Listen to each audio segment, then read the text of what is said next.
Railway budget അവതരിപ്പിക്കാൻ മാസങ്ങൾ മാത്രമിരിക്കെ മറ്റ് പല സംസ്ഥാനങ്ങളും നിർദ്ദേശങ്ങൾ കേന്ദ്രത്തിന് സമർപ്പിച്ചു കഴിഞ്ഞു. ഈ വിഷയത്തിൽ കേരളം സ്വീകരിക്കുന്ന അയഞ്ഞ സമീപനം മൂലം പാലക്കാട് ഡിവിഷൻ തന്നെ ഇല്ലാതാകുമെന്ന ആശങ്കയുമുണ്ട്.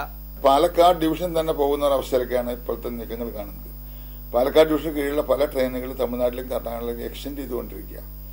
അതോടൊപ്പം തന്നെ കേരളത്തിൽ നിന്ന് വളരെ പരിമിതമായ ചെന്നൈ വണ്ടികൾ മുഴുവൻ കോയമ്പത്തൂർ വഴിക്ക് തിരിച്ചുവിടാൻ പോവാ. നവംബർ ആദ്യവാരം ചെന്നൈയിൽ ചേർന്ന സോണൽ റെയിൽവേ യൂസേഴ്സ് കൺസൾട്ടിംഗ് കമ്മിറ്റിയുടെ യോഗത്തിൽ കേരളത്തെ പ്രതിനിധീകരിച്ച ഒരു MLA യോ MP യോ പോലും പങ്കെടുത്തിട്ടില്ല.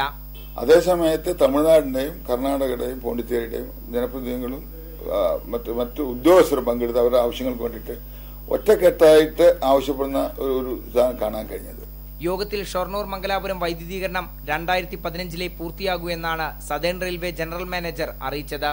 ഉടൻ വൈദ്യുതീകരണം പൂർത്തിയാകുമെന്ന് ഇടയ്ക്കിടെ റെയിൽവേ പറയുന്നതിനിടെയാണ് രേഖാമൂലമുള്ള ഈ വിശദീകരണം.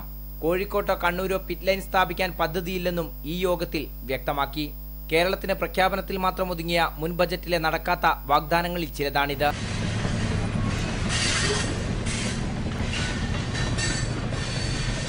ബസ് ചാർജ് കൂട്ടിയ സാഹചര്യത്തിൽ കേരളത്തിലെ റെയിൽവേ യാത്രക്കാരുടെ എണ്ണവും ദിനംപ്രതി വർദ്ധിക്കുകയാണ്. കേരളത്തിന്റെ റെയിൽവേ ആവശ്യങ്ങൾ ഉന്നയിക്കാൻ ബന്ധപ്പെട്ടവർ അടിയന്തര നടപടി സ്വീകരിക്കാൻ തയ്യാറാകണം. അവസാന സൈറൺ മുഴങ്ങാൻ ഇനി നിമിഷങ്ങൾ മാത്രമേ ബാക്കിയുള്ളൂ. ക്യാമറാമാൻ ഷിജു പട്ടുവത്തിനൊപ്പം MM രാഗേഷ്, ഇന്ത്യ വിഷൻ, കോഴിക്കോട്.